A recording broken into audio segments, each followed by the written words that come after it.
Hi, welcome to another Cup of Joe. I'm your host, Joe Tumalo, CEO of PG Partner, with my guest today, Lisa Lager. Welcome, Lisa. Hi, thank you. Nice to be here. Salute. Bikes. You're a cyclist? Long distance cyclist. Wow. This is a mountain bike, but I ride road bikes. And the longest ride I did was 107 miles in Alaska. Whoa. But I typically do 45 miles, over a 6-hour journey. So And living in Manhattan, how do you go somewhere with a bike and then ride? yeah, well, the typical ride is over the bridge, George Washington Bridge, up into New Jersey, northern New Jersey and New York State, like up to Piermont, New York and back. It's a lovely ride along the river and then through the suburban neighborhoods. Is it safe driving?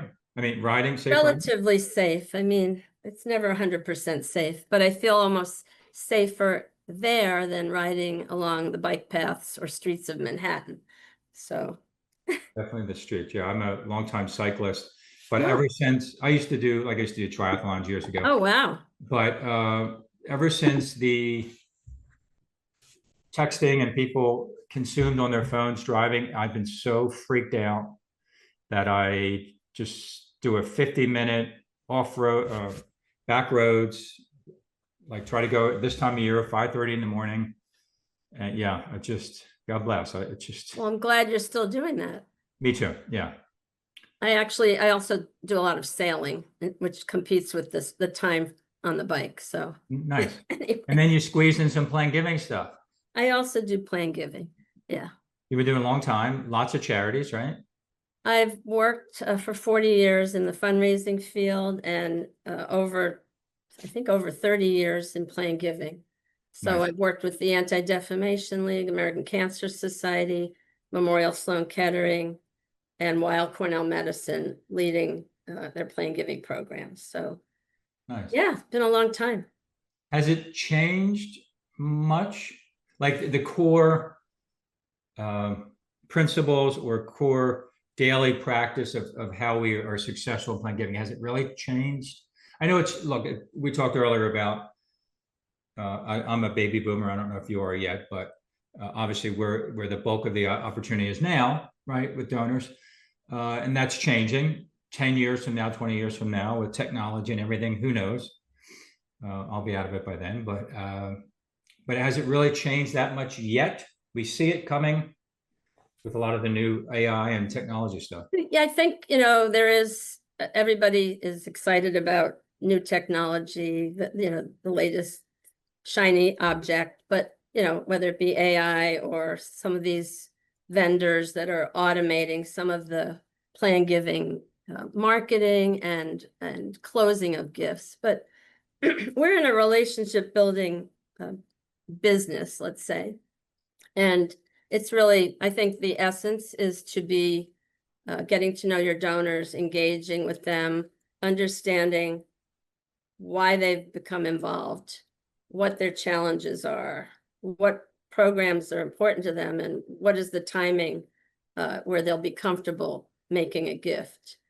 A lot of that gets lost with the new technology. And I think a lot of, like we discussed another time, maybe some of our fundraising colleagues are not so comfortable being on the phone or meeting with donors. So maybe there's a tendency to simplify and automate, but really we must be comfortable talking to people. We must get to know them. We must share some of our own reason for being involved with our charities.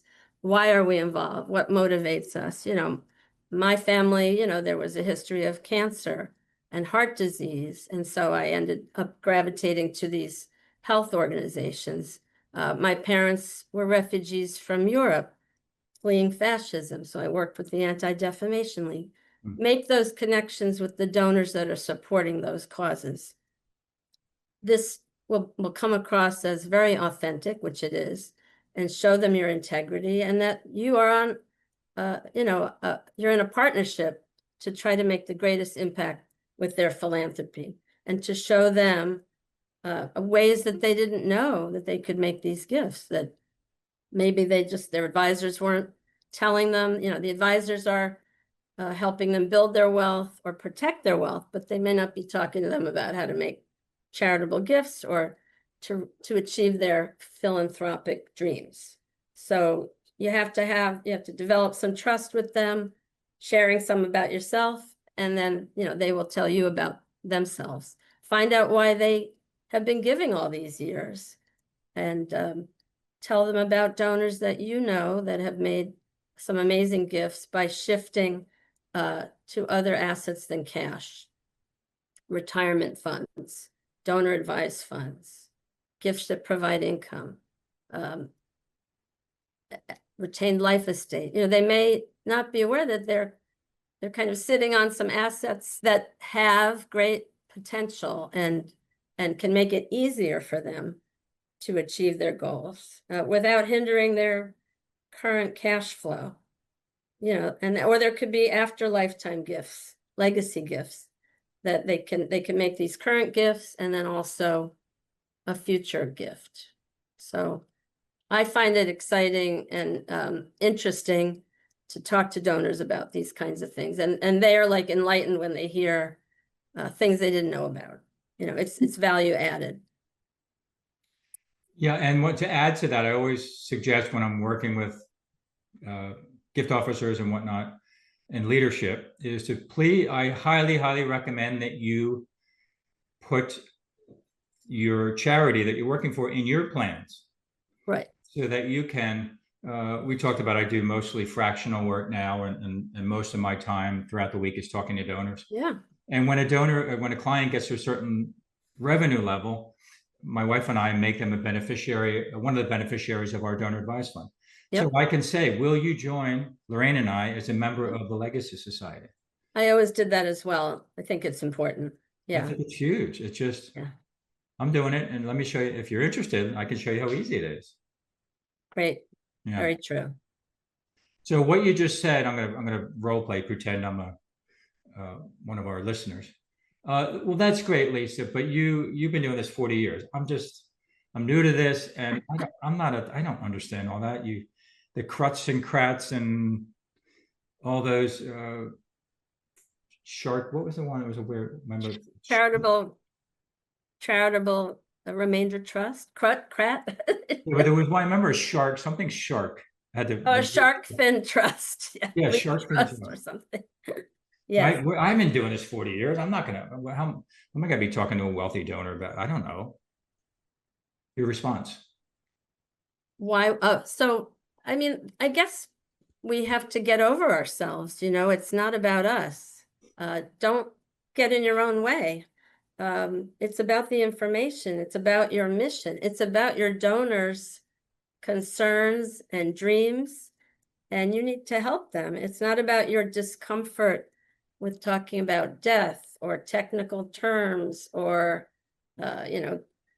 is this going to compete with my annual gift? You have to, this is about the donor. It has to be donor-centric.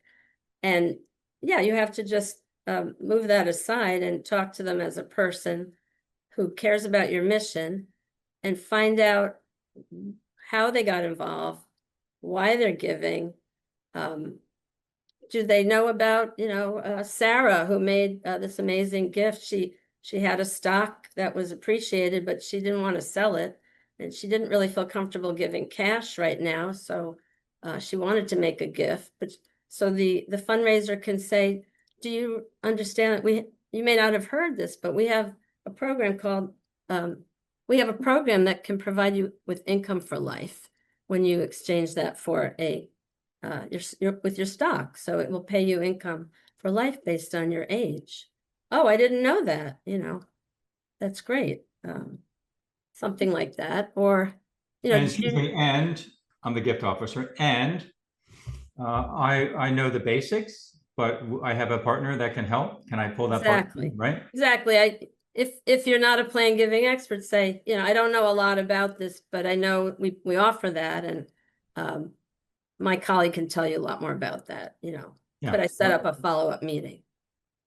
Or my partner's Charitable Solutions or PG Yeah, Cal. Or right. It could be yeah. someone on staff or a consultant.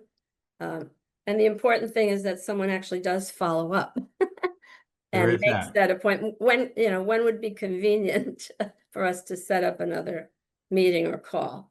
Yeah. Because I do see a lot of times maybe there isn't follow-up. And, ultimately, this is a marathon, not a sprint. So you may have to have many conversations with the donor. And your colleague, the specialist in plan giving, can help you with these conversations and when to schedule them. You want to we're actually being helpful to the donor. This is something they need help with. Maybe they have a little avoidance of planning and the topic. A lot of us can barely get our dry cleaning done, let's say, or schedule our own medical appointments. But the plan giving specialist or the fundraiser generalist can just help move that important subject and task along for the donor. So Yeah, I'll say sometimes to a donor on the phone, I feel like I'd be doing you a disservice if you weren't aware of other options. oh, I like that. You've just been gushing about our mission and the impact it's had on you and your spouse. Mm-hmm. And it's sincere. I feel as though I'd be doing you a disservice if I wasn't sure you're aware of some of these other options. And That's good. my favorite is, do you have an IRA, traditional IRA, right? And then we could go down that path. So yeah, cool. Yeah, or when you're talking to them, and maybe they say, well, it's not a good time or don't feel comfortable. Well, what would help make you comfortable? There may be other ways for you to give. Are you aware that you can make a gift through your retirement funds? Up to, I think it's 108,000 per person. If you're over age, I think it's 70 and a half. Yeah. Are you aware that we accept grants from donor advised funds? Maybe you already have one of those. Do you have real estate? Possibly you could create a retained life estate.